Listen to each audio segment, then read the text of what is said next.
So if we want to get into tech sales, what are the actual job titles and roles that we should be researching and applying for? Also, when it comes to those roles, what is the pay like? What are the responsibilities like? And what does the actual role itself entail?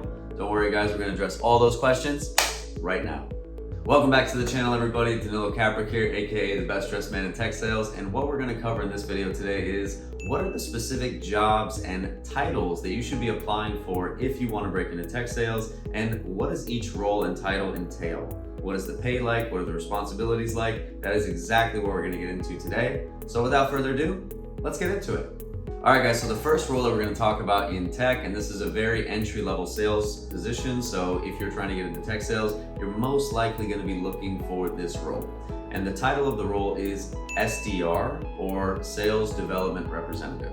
And essentially what this role is all about is finding people that are willing to take meetings and meet with account executives.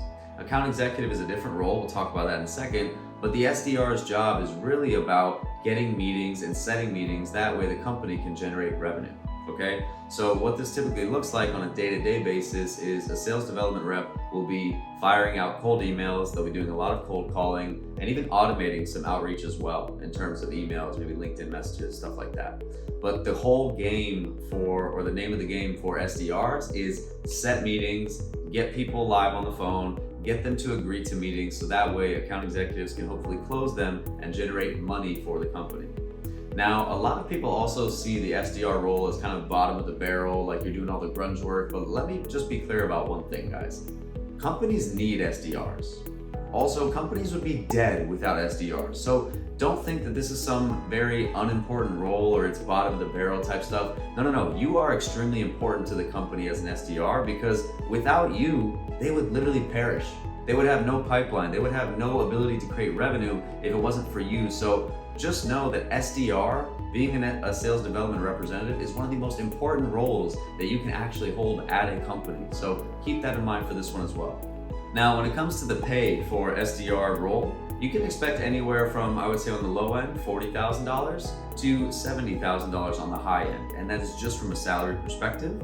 Now, there's also a commission component as well, and there might be equity as well. So really the whole OTE could be six figures. There are definitely a lot of SDRs making six figures, so it is very possible to make over $100,000 as an SDR.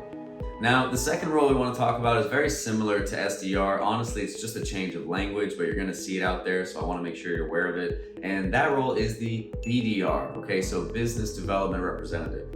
And really guys, the responsibilities are exactly the same as an SDR. It's no different. You're going to be measured on how many people are you contacting, how many meetings are you setting, and how many of those meetings turn into qualified pipeline once the AE gets a hold of them. AE being account executive. Again, we'll talk about that in 1 second.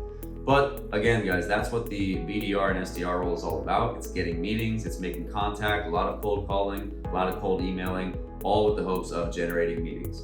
In terms of pay, it's exactly the same as what I said for SDR. So again, six-figure potential, you're probably gonna start between 40 and 70, depending on your experience. And again, this is an entry-level role. So if you have no experience, you're most likely gonna wanna start looking for SDR and BDR roles. It's gonna be the easiest way to get your foot in the door. And again, it's something that is extremely important to the company. So even though it is an entry-level role, don't take it lightly, because it is super serious and you can have a huge impact on the way the company makes money and their bottom line.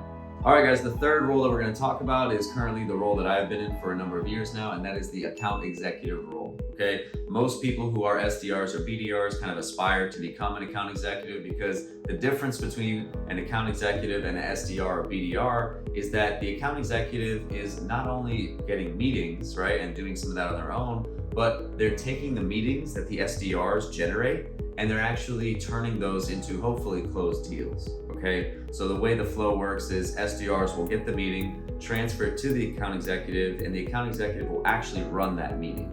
So we'll get on the call with the prospect, we'll run the meeting, see if they're a good fit, and of course try to close them or take any next steps, right? But that's really what the account executive role is all about. It's all about finding new business. You might have some current customers as well that you're asked to take care of and nurture those and get them to spend more.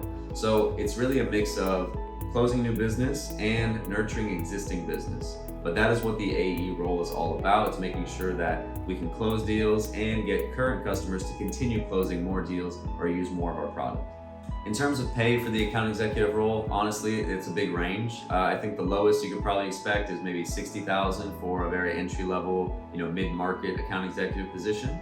But as you get more senior in your career, you can get up to a salary of $150,000. So it really just depends on your experience. To be candid and give you guys a real specific data point, it took me 5 years of being an account executive to get a salary of $100,000 plus. So that's the kind of experience you might need to have in order to get a six-figure salary. But even if you have less than that, you can still land anywhere between 60 and 80 for sure, even 90 of course. So that's a little bit about pay in terms of the account executive role that you can expect.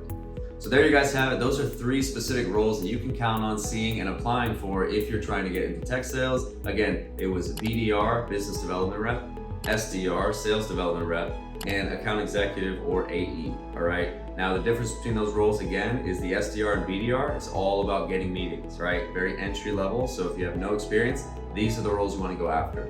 If you've been an SDR for a while or you have other closing experience, go ahead and give it a shot at the AE role, right? That one's gonna be all about closing business, and the salary again can range anywhere between, say, 60 on the low end up to 150 if you're very experienced. So there you have it, guys. Those are 3 specific roles in tech sales that you can expect to see out there in the market and that you should be applying for and researching. That said, guys, I hope you enjoyed today's content. If you did, hit the subscribe button below. Also, if you're not doing so already, go follow me on LinkedIn. And last but not least, if you are a sales professional looking to level up your game, go ahead and check us out at the B2B Syndicate. See what we got cooking up over there. All right? With that said, guys, hope you enjoyed, and I will catch you in the next video. Take it easy now.